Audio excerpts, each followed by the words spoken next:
la bienvenida al economista Diego Malo, presidente de la Cámara de Industrias de Cuenca. Le saludamos, economista Malo. Quisiéramos conocer cómo se ha avanzado con las evaluaciones para que eventualmente pueda Cuenca transitar a semáforo amarillo y paralelamente se vaya desescalando el confinamiento y en consecuencia reactivándose las actividades productivas. Le escuchamos. Buenos días, Gustavo. Muchas gracias por el espacio y un cordial saludo a los radioescuchas de Ondas Azuayas. En efecto, hemos venido trabajando las últimas semanas en todo lo que implica la reinserción y la reactivación del aparato productivo. Los protocolos justamente para el sector industrial de Cuenca fueron aprobados la semana pasada por el COE nacional. El mecanismo que utilizamos para ello fue justamente canalizarlos, digamos, a través del COE cantonal. Eso fue derivado al COE nacional y finalmente tuvimos la aprobación. Dentro de esa aprobación estaban las empresas que son agremiadas a la Cámara de Industrias, Producción y Empleo, y hoy por hoy, hasta los últimos datos que tengo, cerca de un 95% de esas empresas ya han empezado sus operaciones, obviamente de manera gradual, progresiva, pero ya está un 95%.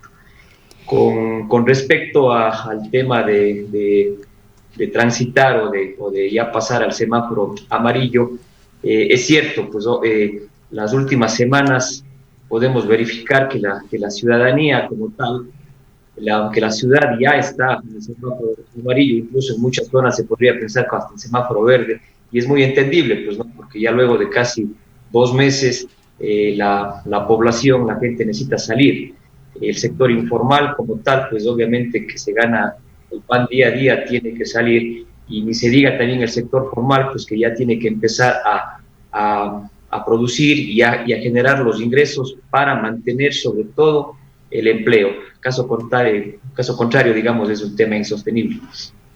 Economista Malo, dentro de los protocolos que han sido hechos, que se los ha hecho público, se hablaba allí de ciertas dificultades que se presentaban y que tendrían que resolver las propias empresas, como por una parte monitorear con triaje diariamente a cada uno de sus trabajadores. Se ponían metas que eran más bien bastante o poco exigentes en cuanto a la aplicación de pruebas PCR, pues se daban largos plazos, sabiendo que esta enfermedad no da plazos, pues incluso existe gente asintomática que está ya contagiando, pero en todo caso se ponía esta obligación en las empresas, las de realizar pruebas PCR a sus empleados en plazos determinados.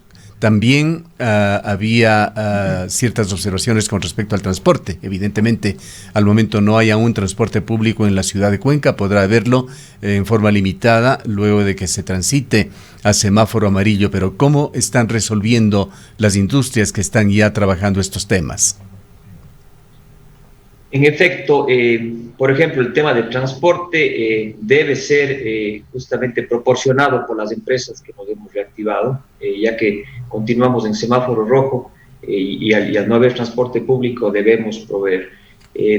Todos aquellos que consideramos que ya es el momento de reactivarnos, también tenemos que contribuir para que eso se pueda dar dentro de las condiciones, ¿no es cierto? Entonces, el transporte es uno de ellos. Otro, el tema de las pruebas, y es muy importante que lo mencione porque definitivamente de la forma como creemos y como ha resultado positivo y conveniente en otros países es masificar los test. Mientras más información, mientras más data tengamos con respecto al nivel de contagio de la población, decisiones más convenientes en ese sentido podemos tomar, y me refiero más a las autoridades y a todos en su conjunto. Entonces ahí más bien hemos querido contribuir de una manera proactiva, propositiva con la ciudadanía en ese contexto, y consideramos que es muy importante de que las empresas que se estén reactivando empiecen a realizar test de manera masiva. No se puede hacer todo de golpe porque obviamente no existe la capacidad de procesamiento para ello. por eso justamente se han visto que son prudentes y convenientes los espacios dependiendo del tamaño de la empresa y el número de trabajadores, pero por supuesto el tema es empezar a tener data, empezar a testear, obviamente a quién testear, para eso hay los filtros previos también, ¿no es cierto? De hecho, primero se solicita al personal vulnerable, ya sea por edad, ya sea por preexistencias, que permanezcan en sus casas, que no entre a trabajar. Segundo, se hace una evaluación previa, una encuesta para saber si el personal ha estado en contacto o no con personas que pudieran haber estado contagiadas. Tercero, ya in situ en las empresas como tal, los protocolos de bioseguridad, desde la toma de temperatura, desinfección, en algunos casos túneles de ozonificación, todos los materiales de equipos de protección personal y todo para ello. Es decir, de una manera responsable, coherente, para con los empleados, para con la ciudadanía dentro de este momento. Economista Malo, muy buenos días. Respecto de las pruebas, ¿es responsabilidad de cada una de las empresas, de las industrias, de los comercios, la adquisición de las mismas, la realización de estas, la toma de muestras se está haciendo en coordinación con el Ministerio de Salud Pública? ¿Se está trabajando o se piensa trabajar con laboratorios privados? ¿Cómo se están haciendo estos procedimientos? Cada industria compra por su cuenta, se va a hacer la adquisición de un paquete grande de pruebas para distribuirlas en quienes se hayan acogido a estos protocolos. ¿Cómo se va a hacer este proceso? Muy interesante su pregunta, muchas gracias. En efecto, nosotros desde hace algunas semanas atrás hemos impulsado y hemos constituido el fideicomiso por Cuenca, cuyo objetivo es justamente realizar todo el programa Pruebas de Vida. A través de este fideicomiso... Una pregunta, si me permite, antes de ir con los detalles de este programa, para saber cómo ha progresado, cuánto dinero han logrado recolectar. Pues aparentemente los datos que se exhibían hasta hace pocos días que habíamos chequeado la página web no tenían información correcta en este sentido. Sí, Gustavo, con respecto a su inquietud, este momento están comprometidos valores cercanos a los $100,000.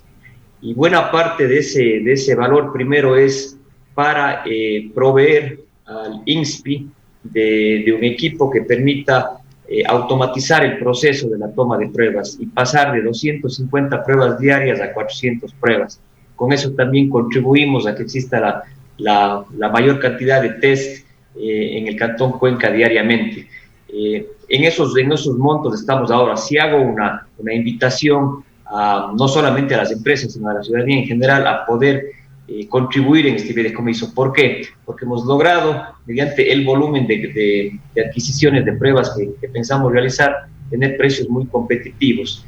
Y a través del convenio y el apoyo que estamos dando al INSPI como tal, los precios en general de las pruebas PCR, no de las pruebas rápidas, son mucho más competitivos y permite justamente masificar justamente las pruebas que se quieren realizar.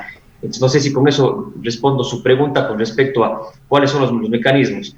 Impulsamos y solicitamos que se lo pueda hacer a través del fideicomiso para que tengan mejores condiciones y puedan realizar el mayor número de pruebas posibles. No obstante, por supuesto, está la decisión y el contacto con laboratorios privados o con quien considere pertinente. El tema es empezar a hacer las pruebas ya lo más pronto para tener esa data fiable que nos ayude a la toma de decisiones.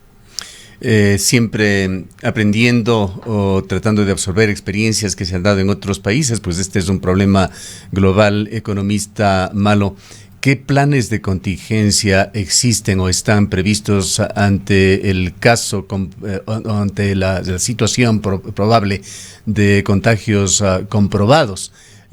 Hay situaciones que se dieron, por ejemplo, en la industria cárnica en los Estados Unidos, que era considerada, como en todo el mundo, una de las industrias que no podían paralizarse, que llevó al cierre de gigantescas empresas debido a brotes del COVID-19. ¿Cómo se va a actuar ante la detección de posibles casos en las industrias? Con total responsabilidad y con total apego a un estricto protocolo de bioseguridad. Apenas se detecte alguien que haya tenido, pues obviamente esa persona, por obvias razones, permanecerá en el aislamiento de los días y el tiempo que debe estar, pero se hace un cerco a todas las personas que de alguna manera pudieron haber tenido contacto con esta persona, e igualmente se les solicitará que permanezcan fuera de la empresa en aislamiento domiciliario el tiempo que consideren pertinente y realizar las pruebas respectivas. Es decir, ahí actuar con toda la diligencia, con toda la celeridad y con todo un protocolo estricto que justamente precautele. Por supuesto que el hecho de los controles previos, el tema de equipos de protección personal, la higiene personal permanente, va a contribuir que en el supuesto caso que alguna persona asintomática ingresó a las instalaciones, no va a tener también ese nivel o esa probabilidad tan alta de contagio si fuera en un medio abierto. Pues, ¿no? No obstante, está previsto, Gustavo, todos los estrictos protocolos o por supuesto aislamiento a esa persona y a todo el cerco con quien tuvo contacto hasta determinar mediante pruebas si en efecto fueron contagiados o no. ¿Cuál es el límite que se ha puesto dentro de estos protocolos para las personas que pueden y deben regresar a sus sitios físicos de trabajo en términos de edad, en términos de condición física, de eventuales enfermedades crónicas que puedan afectar a algunos de los trabajadores? Sí, el límite, perdón, esa parte no la escuché bien, en ese momento pasó un vehículo por acá, sí. Me dice el límite de tiempo en la que las personas estarían, digamos, estarían aislados, ¿no? Exactamente, las personas que en definitiva no podrían ir a trabajar a pesar de esta apertura, debido a limitaciones ya particulares, sea de edad o de condición de salud o condición física. Clarísima la inquietud. Por el momento indefinido, Gustavo. Por el momento indefinido, porque obviamente tenemos que tener data más clara, tener una idea del comportamiento, de la evolución de la curva en la ciudad de Cuenca, en el cantón, para tomar decisiones. Y también eso vendrá de la mano también de las disposiciones que vengan de las autoridades, pero por el momento indefinido. Economista Malo, quizás es un tema que va de la mano de estos protocolos y de estos procedimientos para cuidar la salud de la gente. El otro tema es el económico. Nos gustaría conocer cuáles son las evaluaciones que ustedes tienen, cuántas personas se han quedado sin trabajo, quizás cuántas empresas se han visto obligadas a cerrar sus puertas, y en este contexto uno de los temas quizás más dolorosos y que inclusive ha sido calificado como inhumano es el hecho de que algunas empresas han asumido esta figura legal para despedir a sus personas, y se ha conocido que gente luego de 22, 25 años de trabajar en alguna empresa ha sido despedida saliendo en el mejor de los casos, con $500 en sus bolsillos. Las demandas, entendemos, no son pocas, hay muchas demandas en este sentido. ¿Qué nos pueden decir ustedes al respecto? Es un tema extremadamente grave. Yo creo que la ciudad, el país no han pasado por una situación de este tipo en la historia reciente de lo que nosotros conocemos. Hoy por hoy estábamos realizando, digamos, una evaluación. Más o menos se considera que cerca de 7.000 empleos formales de la ciudad y del cantón se han perdido. Esto representa más o menos cerca del 10% del empleo formal en el cantón. La situación es gravísima, y no porque tengamos protocolos y estemos operando, y no porque pasemos a semáforo amarillo el tema va a solucionarse. El problema es un problema de demanda fuerte. La economía del Ecuador como tal no ha estado preparada para ello, muchas economías mundiales, pero sobre todo la del Ecuador, y la situación es extremadamente grave. Se han dado estas desvinculaciones, una situación extremadamente difícil para el trabajador, por supuesto, pero que quede muy claro, pues, que obviamente no es por decisión de la empresa, por voluntad de la empresa que eso se dé, es porque simplemente ya no han podido hacer más. El espíritu del emprendedor es justamente producir, es generar empleo, generar una actividad económica. Ahora, quizás, economista, la situación quizás es entendible, pero lo que se critica de alguna manera es el uso de esta figura del caso fortuito, que estaría siendo malentendida. El propio coordinador zonal del trabajo, Javier Bermúdez, dijo que estaba siendo malentendida y mal utilizada esta figura, y esto de alguna manera se convertía en un perjuicio para la gente que se estaba además quedando sin trabajo. Depende de cada caso, y en eso estoy de acuerdo. En algunos casos seguramente no era la aplicación correcta, y en otros casos sí. En caso contrario, no habría la figura en el Código de Trabajo. Nunca hay que generalizar. De pronto hay casos de empresas que han estado heridas de muerte y que ya no pueden digamos, seguir operando más en la que tienen que aplicar. En otras no. Nunca hay que generalizar. En una situación extremadamente compleja, y en este momento lo que se busca es mantener empleo. Hoy por hoy debe ser una consigna de todos mantener empleo. Aquellos que tomaron esa decisión como tal habrán tenido sus razones y justificaciones, en algunos casos interpretando correctamente la ley, en otros casos no. Pero definitivamente no nos damos cuenta de la dimensión del momento histórico que estamos viviendo, y en algunos casos muy a pesar se deben tomar ese tipo de decisiones.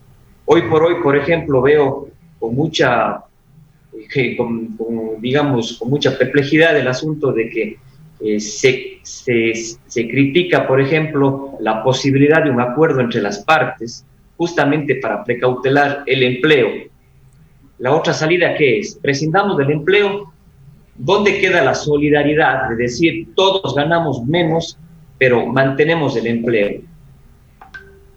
Creo que estamos en un momento en el que tenemos que aportar propositivamente en una situación sin precedentes y tratar de encontrar y tratar de ver lo mejor de esa situación. ¿Cómo contribuir? Ahora es cuando vamos a ver qué tan solidarios somos.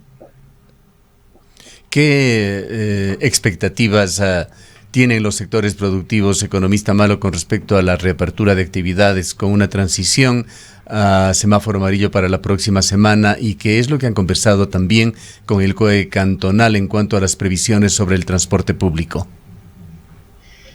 Las perspectivas, Gustavo, son de que realmente sinceremos la situación. La ciudadanía está viviendo ya en un semáforo amarillo, y más bien demos las facilidades y generemos las condiciones para tener una actividad ordenada, controlada y segura. Esperamos que en los próximos días el COE cantonal se pronuncie para ello. Estamos prestos a colaborar, por eso es el asunto de contribuir propositivamente y directamente en el tema de test, de pruebas COVID, en los protocolos irrestrictos, e incluso de enlace y todo, para entender qué más hace falta en el sistema hospitalario del cantón, en la capacidad de unidades de cuidados intensivos, para que la situación esté controlada. Veo con satisfacción que en los próximos días van a llegar una donación interesante del grupo Ortiz, de casi 30 ventiladores, justamente de alguna manera para contribuir a la capacidad, digamos, hospitalaria, y a tener mucho más, digamos, capacidad de hacer frente a un tema que se pueda complicar en los próximos días. Estamos prestos a contribuir, pero definitivamente estamos muy preocupados, y así es como debe ser, el tema de que la curva siga subiendo, y hay que estar preparados y tener las capacidades para ello, pero no nos estamos dando cuenta también de la cantidad de problemas y la cantidad de gente que puede morir por otras causas, incluso hambre ya, por el aislamiento.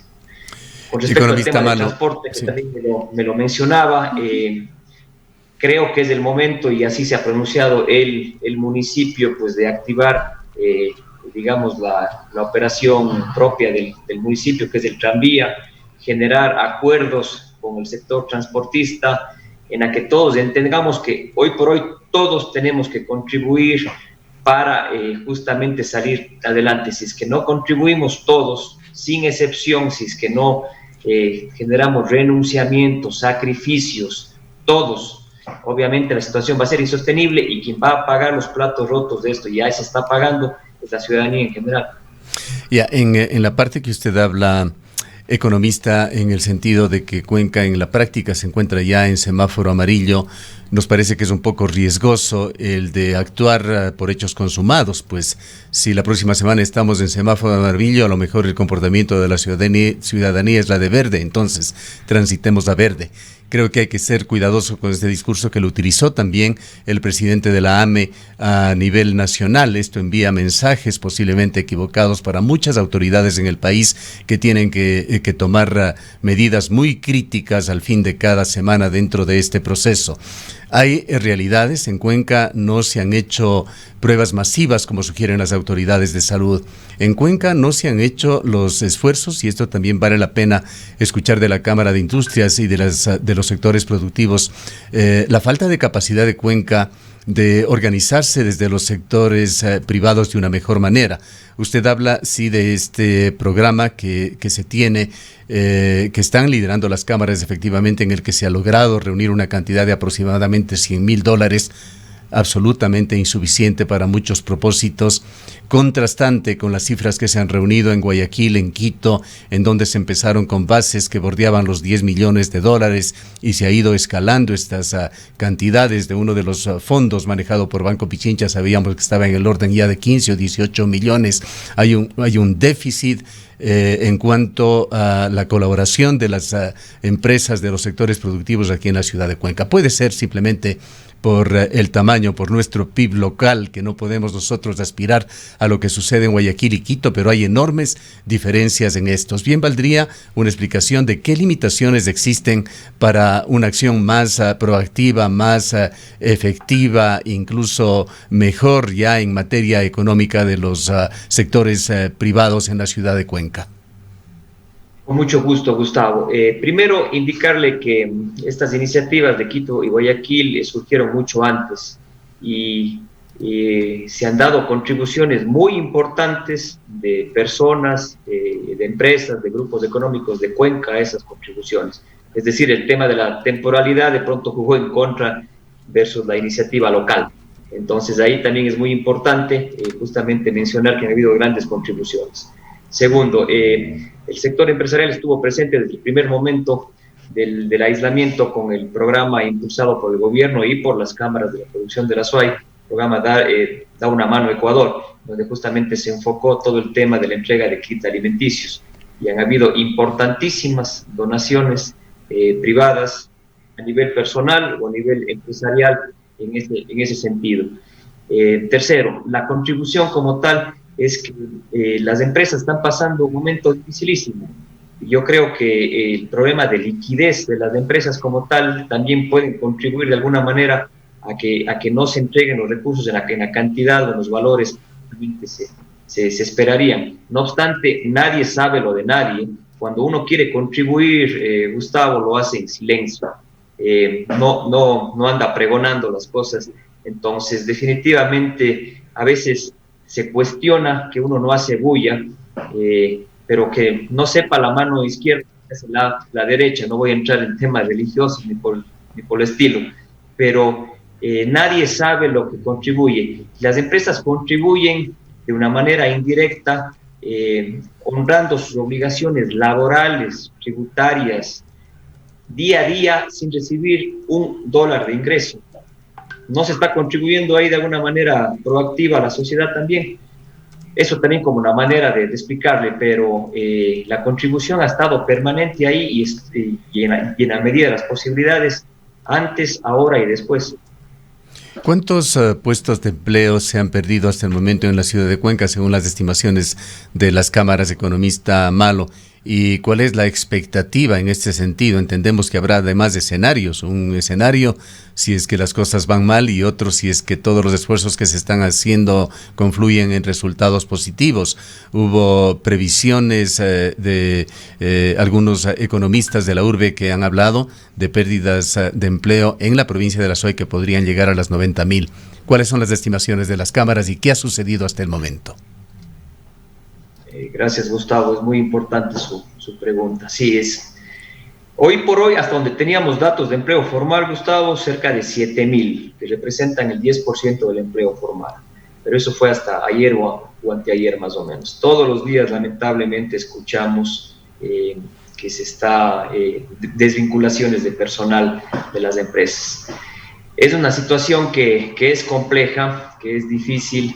Hay que ser optimista, hay que tener esperanza, de eso se trata, y ese mensaje para todos debe ser ese, pero la situación es difícil. Muchas empresas han ajustado sus presupuestos de venta al 50%, al 40%, son cifras realmente preocupantes, otras al 60%. Hay que ir frenteando una cosa a la vez y hay que ir tomando decisiones para que la situación no se complique más. Vemos con buenos ojos la iniciativa de llegar a un acuerdo entre las partes, en donde que todos contribuyamos para dimensionarnos a la realidad actual. En el mundo se habla de la nueva normalidad. En el Ecuador y en Cuenca tenemos que tener claro que a partir de marzo 17 hay una nueva normalidad en el país, en la ciudad, y tenemos que de alguna manera todos adaptarnos hacia ello. Las medidas creería que podrían apoyar en una buena medida, valga la redundancia. Hay que tener toda la buena voluntad, la predisposición, el optimismo de creer que las cosas así van a funcionar, porque si es que nos cruzamos de brazos y nos quedamos en posiciones de la antigua normalidad, en posiciones en las que antes decíamos así es como debe ser y así es como debe ser ahora, difícilmente todos saldremos adelante, y obviamente será una situación de conmoción social y económica muy, muy difícil. Hay que ser optimista, pero al mismo tiempo hay que ser realista. Es el momento de grandes acuerdos, es el momento de renunciamientos de todos los sectores, de todas las partes. Como ejemplo, ayer en Cuenca sé que el centro de la ciudad estaba cerrado por manifestaciones.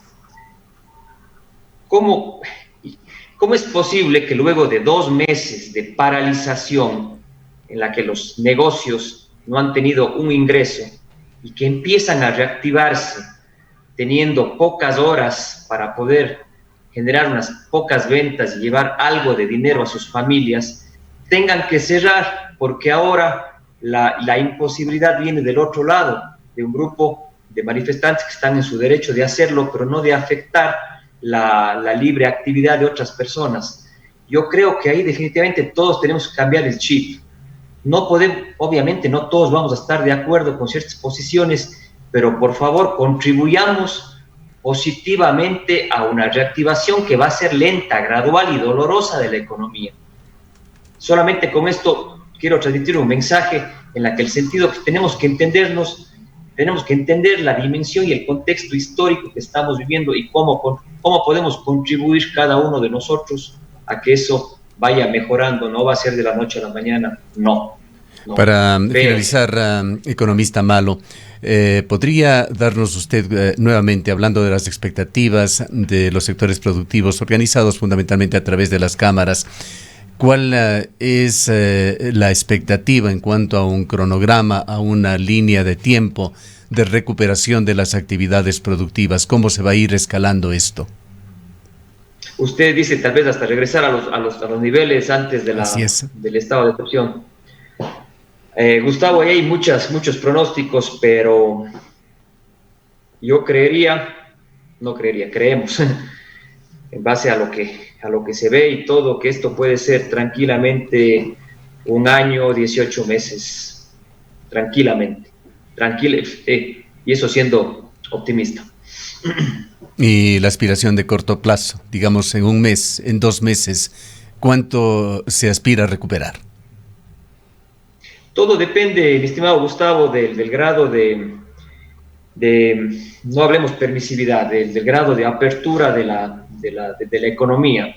Si es que, por ejemplo, mantenemos en un semáforo rojo en donde que las actividades comerciales, por ejemplo, tienen que cerrar a las 2 de la tarde, las perspectivas son bajísimas, porque obviamente la gente no va a tener ni el tiempo ni los recursos para poder ir a adquirir un producto, a hacer que la rueda gire. Está muy relacionado con respecto al grado de apertura que se vayan dando en los diferentes municipios y cantones del país. Y también dejar muy claro, pasar a semáforo amarillo no significa que se ha acabado todo, es solamente un paso más del semáforo en rojo. De ahí tomará demasiado tiempo o tal vez nunca llegar a la normalidad previo marzo 17, ¿no es cierto? Hablando de que habrá una nueva normalidad. Entonces sí es difícil. En el corto plazo, Gustavo, para ser concreto con su pregunta, en el cortísimo plazo, si es que eso lo ponemos en el tema de 2 o 3 meses, la actividad productiva y por ende comercial va a estar seriamente afectada y obviamente son momentos de ajustes, de acuerdos entre las partes justamente para mantener en esa línea de supervivencia. Aunque suene duro decirlo, así hay que decirlo, es supervivencia. Este momento no es nada más que eso y todos tenemos que entenderlo como tal. Bien, le agradecemos al economista Diego Malo, él es presidente de la Cámara de Industrias de Cuenca. Las 8:00.